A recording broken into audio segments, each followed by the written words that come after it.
Welcome to the Ancient Coin Podcast with Aaron Berk, a show about ancient coins from the viewpoint of a seasoned professional with nearly 30 years' experience. Here's Aaron Berk and Mike Nodelman on the Ancient Coin Podcast.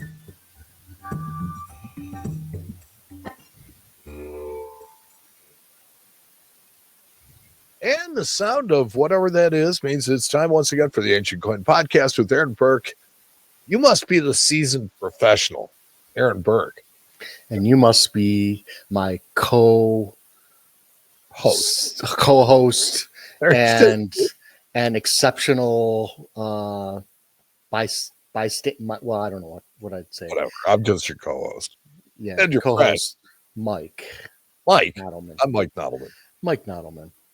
Hi, Mike Nodelman. So, since we've already overcomplicated this, we are going to kind of get to it. We have got just a packed episode for you.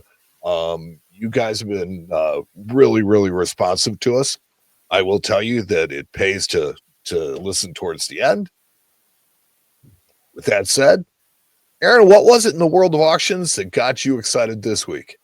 Well, let's do a little tiny review. The Hirsch sale just happened a few days ago. That was February 11th, and we did preview two auction lots. Let's see how they did. Lot 1055. That's the. Give me a second. Sorry. No problem. There we go. No problem. There we go. So it's this one. Nope. It's the one before that. The one before that. Mm-hmm. Number 1055. You can also search it in that. There you go. So we did profile this piece. That's the Kosan Dram. Not a huge fan of these. I kind of explained the last show why. I think it was estimated was probably way too high. And what I love is when the market actually responds to things that are not correct. And so here's a perfect situation where it went unsold. This one gets the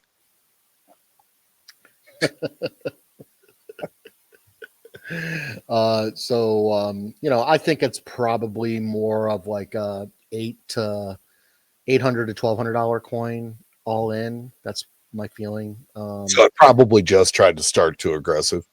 Yeah, I think so. And I think these could be problematic coins because of the Romanian situation, but it's hard to say. Either people thought it was too high or they listened to this podcast, one of the two. So if we go to the next slide. Right. Either way, they're smart. Right. So we did have a whole thing on this coin. It also went unsold, and we discussed the fact that this coin this was the second time it had come up at Hirsch, and both times went unsold. And the last time it came up, they had it, I think, at 4,500 estimate, and then they raised it to 6,000. I mean, usually you go down when you don't sell something. Now, Yeah. Usually you go down, and obviously people also saw that as well, and it went unsold. And so two coins, both with, not necessarily problems, but they're a bit of a reality check here for Hirsch, I think, in general. I thought definitely registered its opinion. Mm-hmm. Yeah, I mean, I looked through the rest of the sale. I didn't actually have bids for it, so I didn't watch it. I kind of checked it out today, and there was a lot of unsolds. So I don't think that's necessarily the market talking. I think this is an isolated situation to some degree. Anyway, not a strong showing by any stance if you're thinking about the market as a whole from Hirsch's perspective anyway. Well, it's never good to have a lot of unsolds in an auction. That just No, not really. It's not a good look. No, I'm sure there were some good deals in there. I'm sure they had a couple pieces that went strong, but I did see a lot of expensive coins that were unsold. So upcoming auctions, we have the Goldberg sale, which is going to be on February 25th. So, about a week plus out. It has 167 ancient coins in this sale, and I picked out a couple things that I thought were interesting to discuss. The first one is lot number 624, and that is a Nero Claudius Drusus. He was the brother of Tiberius, and here in this situation, he was never an emperor. He was actually a general. He was actually an adopted son of Augustus as well, or stepson of Augustus, and he fought a very, very popular general at the time, and actually fought in Germania, and here his descendants, Claudius, later here deified him on a coin, and so here you have him on the obverse of the coin, and on the reverse you're obviously going to have shields and spears and things like that to show what a great general he was. I think that the starting price is very reasonable for this. Obviously they say, it's their estimates 4,000 and up. It was in the famous NFA sale, or NFA company.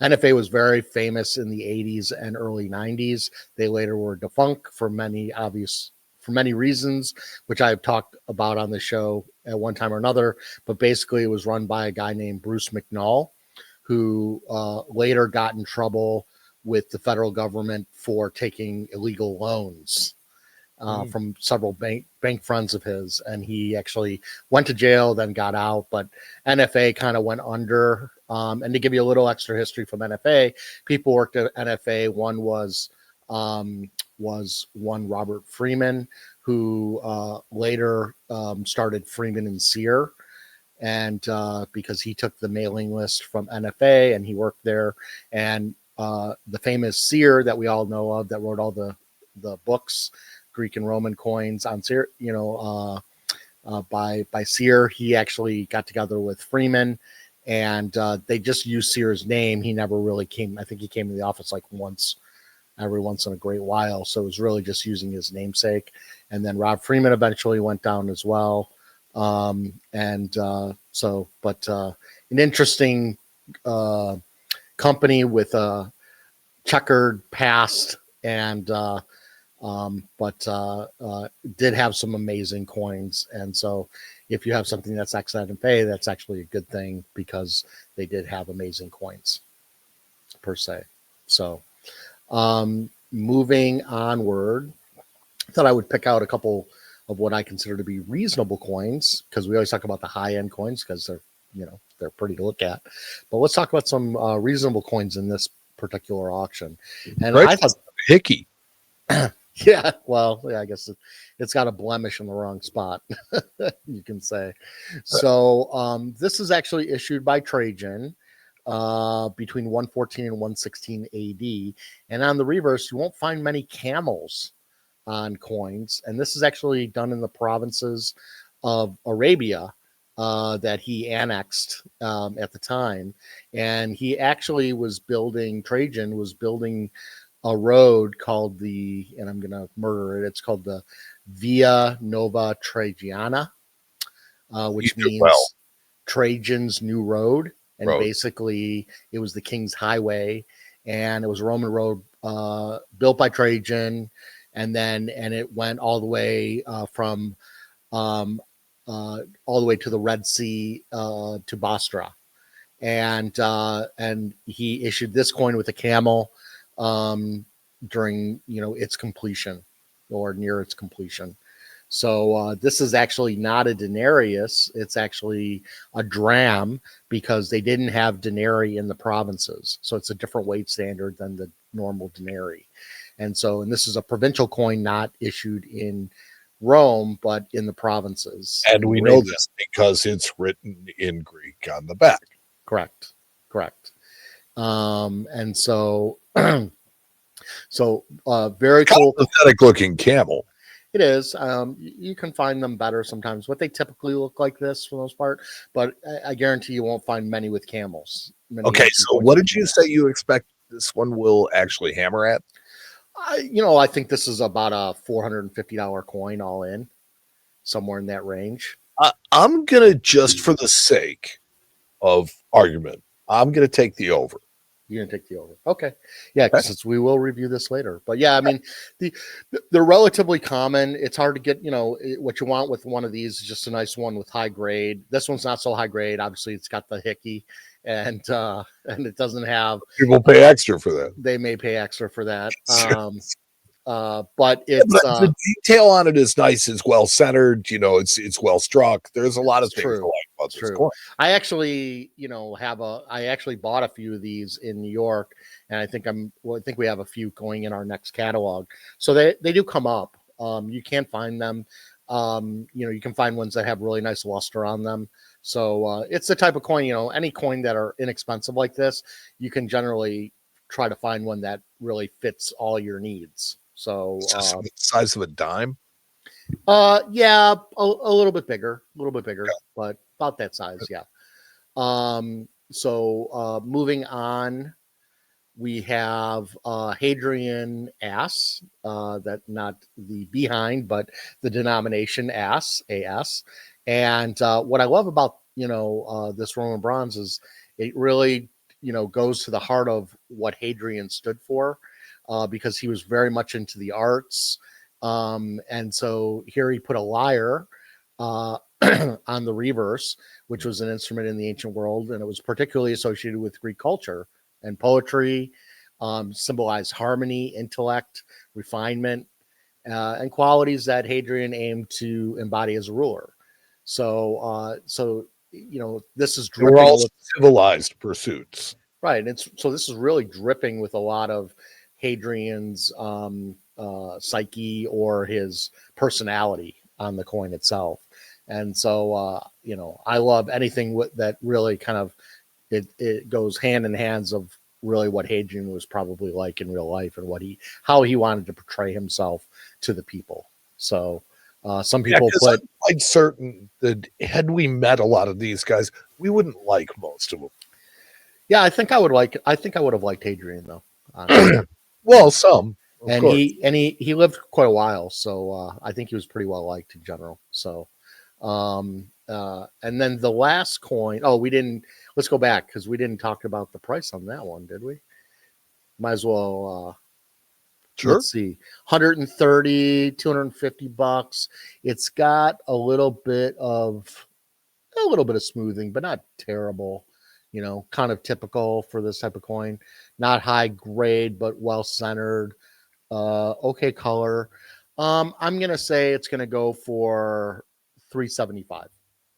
Okay. It could go up to $600, but sure, I think that might be a stretch. And then moving on, we've got kind of not a pretty coin, but I love these provincial coins because of the fact that it's got basically a bridge over water. Now I sound like I'm Simon and Garfunkel here going on. So, but it this is actually a known bridge in Turkey at the time. That was spanning over the river Meander, and so it's very, very cool to see here. This is a coin issued in Antioch, in Caria, in modern day Turkey, of a known river that was there and a bridge that was probably existed at the time. So not a very expensive coin, but all these provincial coins that have these architectural or land masses or interesting types like this, which is why you want to collect provincial coinage, because the imperial stuff doesn't always have this, but you have gobs and gobs of provincial stuff that will have all kinds of cool architectural or landmarks on the coins, and they're not expensive. So you should be able to pick this one up for between $400 and $600. It shouldn't be crazy. And it's not high grade, but the reverse is well centered. And then, honestly, if I was going to have one side, you want to have the reverse. That's a stork on it. Mm-hmm. Okay. And there's a guy there standing there too. Yeah. So yeah, there's a lot of things going on there. It's a very busy coin. They actually said it's the river god Meander, actually reclining left on a bridge, holding a reed in his right hand with cornucopia. then a male figure standing left holding a walking stick. So yeah, so you've got you have the river god there in the center, who's basically watching over the gentleman who's walking across the bridge, and a Right. stork to greet him on the other end. Right. Sure. As one does. As one does. So so check out the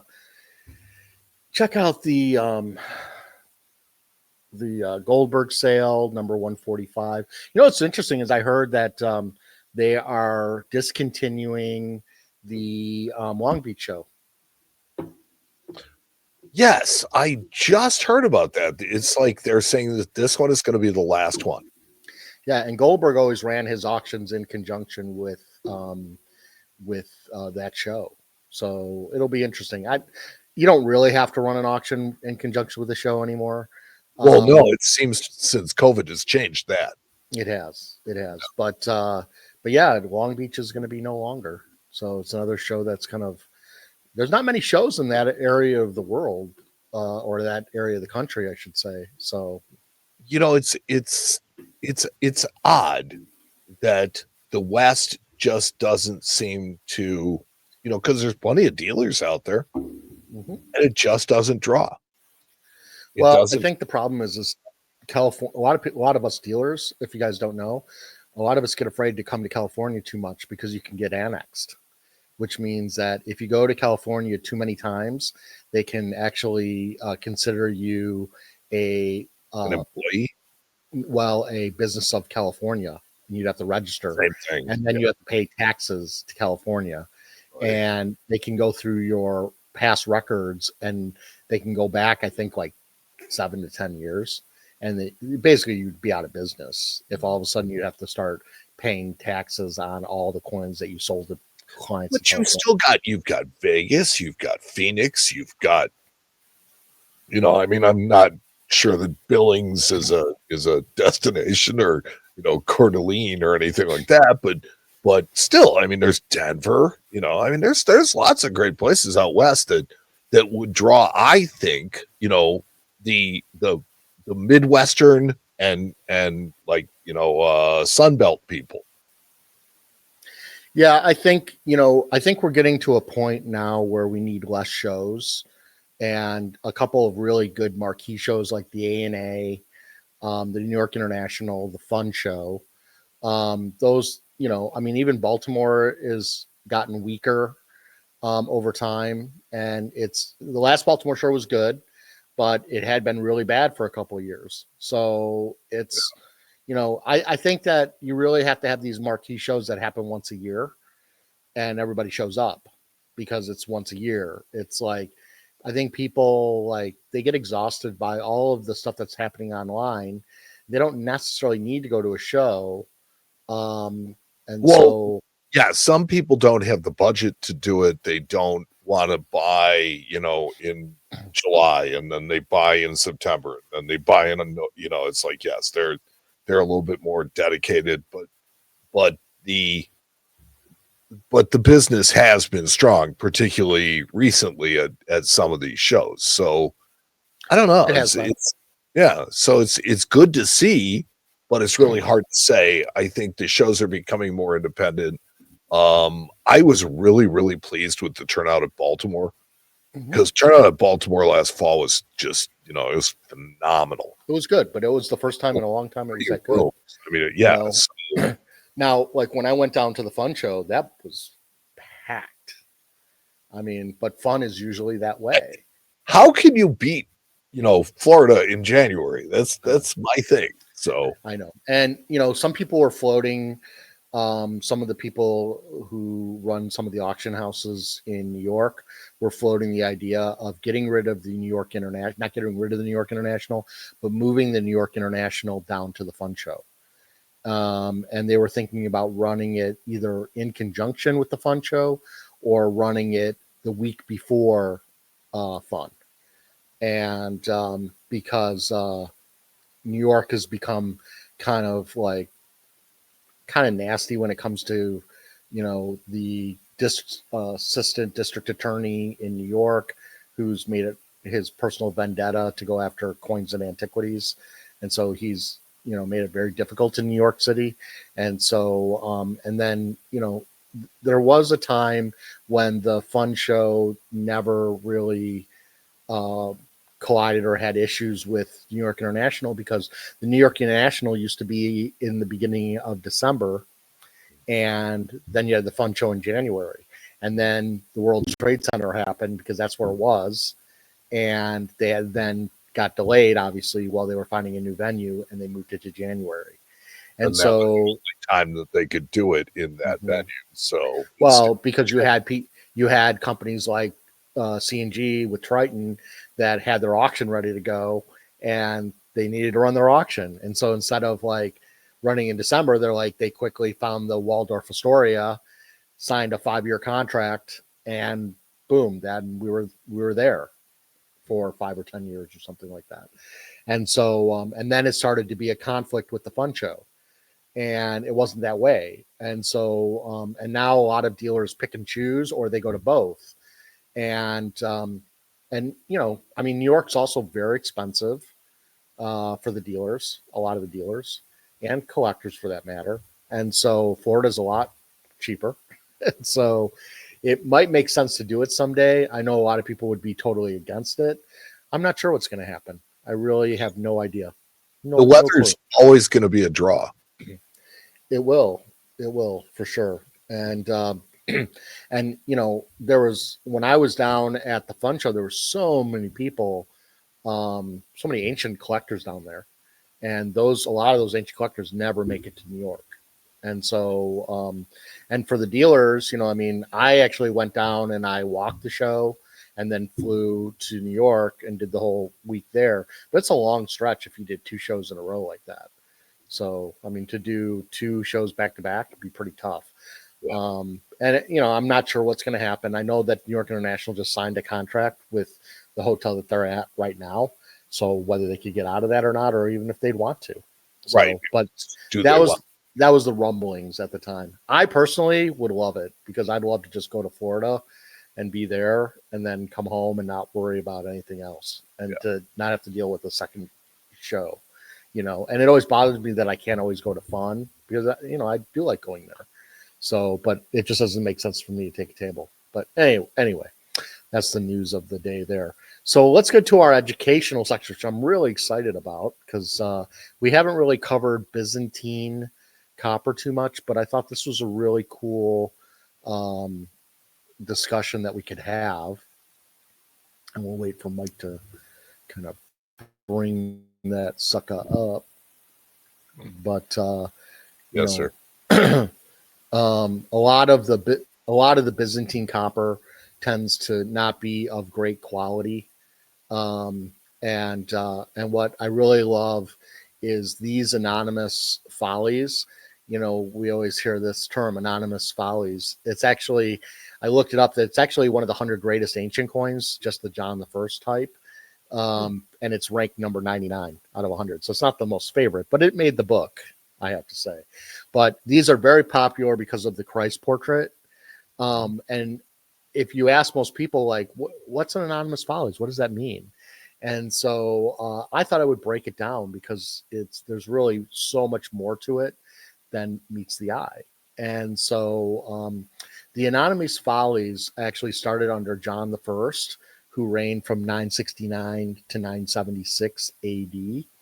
And John actually helped murder his uncle Nicephorus II, and because he was in love with his wife, and so who was Theophano. And so John, who was actually a religious, pious man, the thinking is possibly, and there's a lot of theories on why he did this, is that he didn't put his name on the coin. He took his name off as kind of a penance for actually murdering and doing adultery. And so, but this lasted like 123 years, which is really crazy. Wow. But and a lot of the coins are overstruck on the earlier coins before them, so we can pretty much know when like who issued each coin as they changed over the years, Based on the undertype. Based on the undertype, but also based on the new style that they would do. Okay. And there are, if you go to the next slide. So this is class A1. There's actually three classes of class A, and it goes from the A's. Once we're done with that, it's going to go all the way to N. So there's a lot of classes. So, so in class A1, you can see there's 2 pellets around Christ's halo. These generally weigh around 5 to 9 grams, and these would have been issued between John I and Basil II, and then Constantine VIII. So anywhere between 969 and 1028 AD, and on the back it says Jesus Christ, King of Kings. If you go to the next slide, we have class A2. And here you can see style changes a little bit. Sure. We have crosses in the dots, made out of the dots there. The gram weights go up from 11, 14 up to 20 grams. And these were under the reign of Basil II through Constantine VIII, 976 to 1025. This A2 issue tends not to be overstruck. And so they're much crisper dies, and they tend to have much more beautiful Christ portraits as well, because they're not necessarily overstruck. So that's a kind of a cool thing to know about that. If we go to class 3, this is kind of a newer class that people have just started to kind of discuss. It's kind of between class A1 and class A2. These are a little bit lighter. They weigh 9 to 10 grams, and these are probably the last years of joint reign of Basil II and Constantine VIII to the end of the reign of Constantine VIII. So it's going to stretch that 8-year period as well. And then go to the next one. We've got the class B. A little bit of changes again. Now you have a square on either side and a pellet. Okay. And in the book of the gospel that he's holding, there's 5 dots. And then on the reverse, a little bit to change, you've got a cross now in between the verbiage. And these were under Romanus III, 1028 to 1034 AD. So it's really interesting to watch these things change over time. If you go to the next slide, here, class C. Now you have the more of a standing Christ, which is the Christ, one who responds, and on the back again the cross, and it says "May Jesus Christ conquer." And these were actually issued by Constantine's daughter Zoe and her sister Theodora. So maybe a female influence there. But Theodora, actually, she was married to 3 more emperors until her death in 1050. And so they were issuing different coins, during her different marriages throughout the different men she was she was queen to. Oh, yeah. So if we go to class D, here again we have a seated Christ and no cross in the center anymore. These were issued under Theodora, the sister, and then Michael the Sixth and Isaac the First. So anywhere between 1050 and 1059.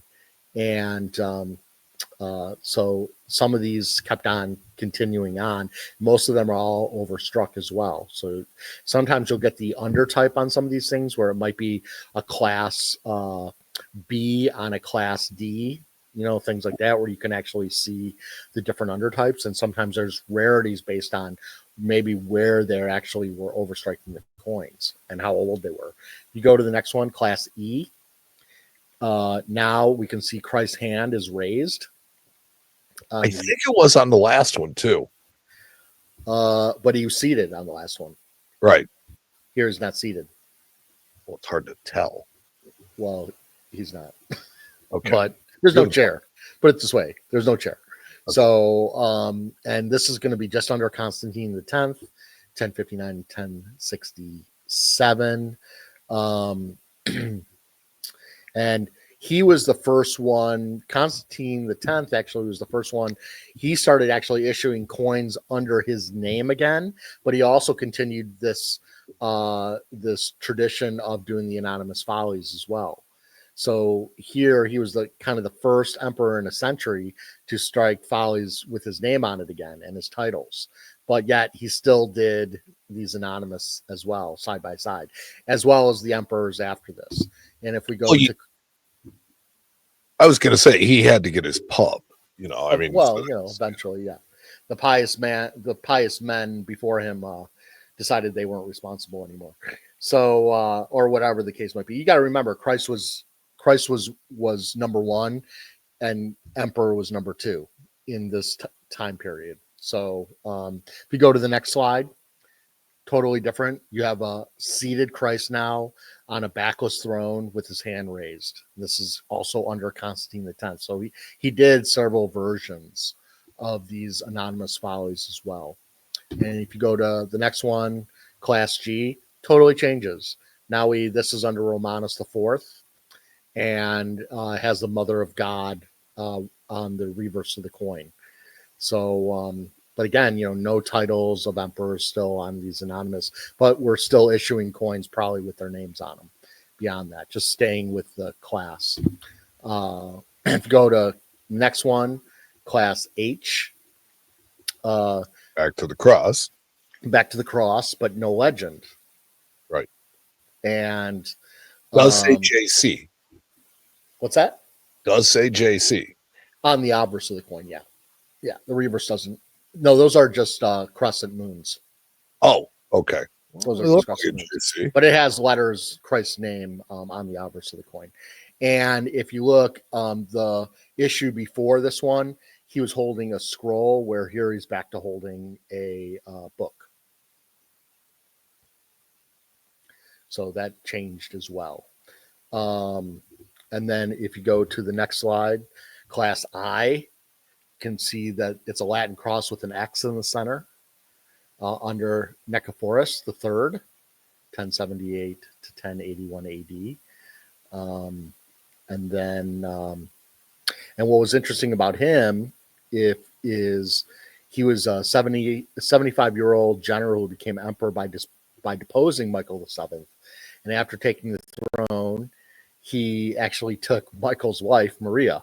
Well, no. And he was actually then overstriking all of Michael's coins as well. So he not only stole the wife, but wanted to get rid of all the Anonymous Follies that Michael actually produced on top of it. So he really took it to him. Yeah, he yeah.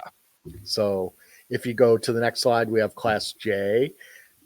Huge crescent moon at the bottom of the cross with multiples of pellets under Alexius the First, 1081, probably ending in 1091. So this actual issue, and this is kind of where it ends. But if you go to the Class K, next slide, Alexius also did this issue as well, ending in 1091. With you have Mary on the reverse with open arms. And if we go to the last slide, these three classes, they're extremely rare. They're not really, they weren't really mentioned in some of the early books at the time, but now they've kind of come out. Class L, M, and N. And then you kind of start to get into some classes of what the Turks were creating later on, but it kind of ends here. And so it really goes through K for the most part, but then you have these kind of classes that didn't fit into any of those at all. And so they kind of created new classes as well for these. So you have this amazing series of coins of anonymous, but not really anonymous emperors that were issuing these coins that were used in everyday life. And so they're very, very common.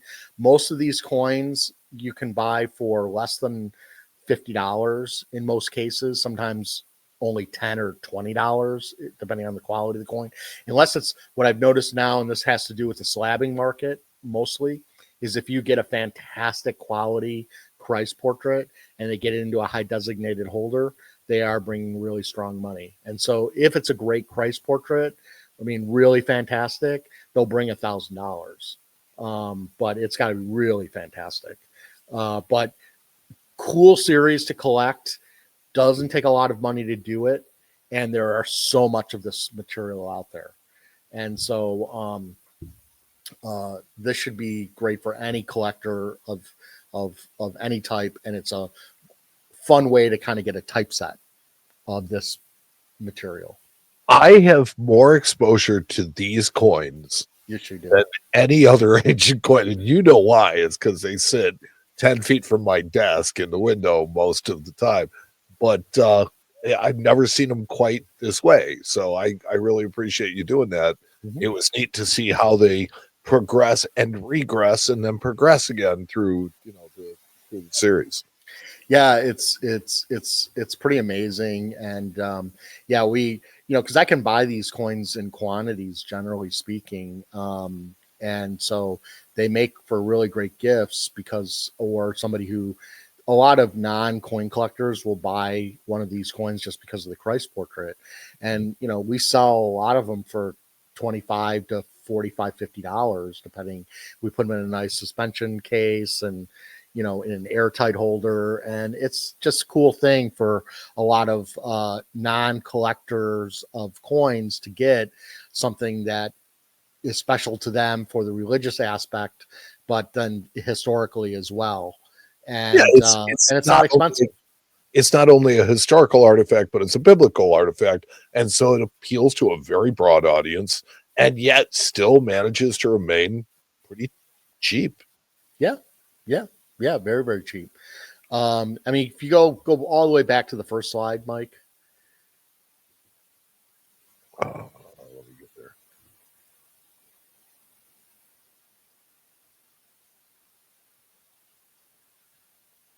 And that's the very first slide is the one that really, that's like $800 to $1,000 coin.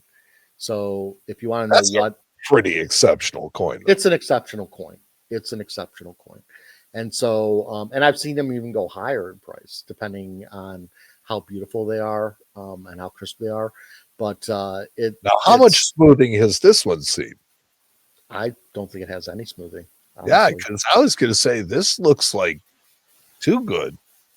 Yeah, these things are made. They're so common in general that there's no reason to mess with these. I think what happens is a lot of coins that, I mean, these are the kinds of coins that can end up in a tumbler, and with some softer, thin grain that's not going to hurt the coin, right, and clean the coins, and they're going to come out pretty pristine. So, and there's so many of them, you can kind of pick and choose and find that kind of diamond in the rough. And, and the other thing that I think of, at least, is that if there are so many of these, which there are just lots and lots and lots of them, that means that in some of the hoards, there were groups of coins that were just together protecting each other. And because of that, some of them come up pretty decent. Yeah, for sure. And, I tried to put as much information as I could. I might be missing stuff for some of you Byzantine experts. Maybe I got something wrong or I didn't get something right. Byzantine. But, I actually, there was a really great article in Coin Week that was done by Michael Shutterly in 2022. You can check that out. I kind of used that to kind of help me along. And then I went into Coin Archives and pulled the different classes out, and then I kind of mixed in with some other historical information that I found on the internet as well. But great job by Michael is a collector. I know he's bought from us many a time, and it's nice to see collectors do nice works for the rest of us to enjoy. So I wanted to give him a shout out because he helped me in this endeavor. Yeah. Even though he didn't know he was. But I like to give credit where credit is due. Well, yes, it's definitely always a lot of credit our sources. Yeah, I try to. Yeah. So anyway, that's going to bring us to our Pearl of Wisdom, which is not a Pearl of Wisdom this week, Mike. No. Well, it is kind of. There's a pearl in there. Oh, to listen to the end. That's right. Pays to listen to the Ancient Coin podcast. That's what I'm saying. That's true. That's true. So we're gonna do a Ancient Coin podcast hat giveaway. I just ordered another 20 hats. So Which means they'll be gone fast. They'll be gone fast. They'll be gone very fast. You know, they I think they cost me $35 a piece, and I think I sell them for 40. Okay, I'm gonna say this. Okay, I hats. want everybody to know this. I love these hats. These hats are like the greatest thing ever. I wear mine so much that it's like it's getting dingy and nasty. It's like these are just comfortable. They're great hats. You know what? I only wear mine when I'm doing the show. Honestly, so. You know, it's like I have to wear a hat once in a while. When I do, yeah, you know, right there. Yeah, fair enough. So, so I thought we would give away 2 hats to 2 listeners, but we're going to do it a little differently than we normally would do. Instead of emailing Mike, we want you, anybody who leaves a comment on YouTube for this show, this episode, we will then pull those names out and put them in a hat, and we will draw somebody. But all you need to do is you don't even have to mention the hat, the contest. Just give a comment. Just drop a comment. Just drop a comment. We love seeing comments. You know, it could just be a smiley face if that's your comment to us. Where's my hat? But you know, right. I mean, if you could just tell us something that you appreciate about the show, if you've got nothing else, it's like whatever. Just whatever. And then we'll pick out 2 random winners, and you will get a free hat you will get a really, really great hat in the mail. So and it doesn't matter if you are domestic or European, because, and I know when I send it European, it's going to cost me about 4 times what the hat is worth. But we appreciate all of our listeners, no matter where they are in the world. And they're every place, so we can't single them all out. So this one is going to go international, or just domestic. Who knows? Yeah, well, it's just a random pick. Possibility. So, and anybody who wants to buy a hat, just drop us a line. You know, so or wait for us just to give you one, because I give most of we sell very little swag, which is okay. I'd rather just give it away. Yeah, honestly. No, we give it away a lot, and I will give away most of the time. We're both going to be in Baltimore again. Oh yeah, that's true. March. That's true. That's a really good time to come and get you. We can give some swag away there too as well. Yeah. So anyway, I guess that's our show. Is kind of short and sweet, but you know what? Sometimes they're just packed full of stuff, and you got to absorb them while they're there.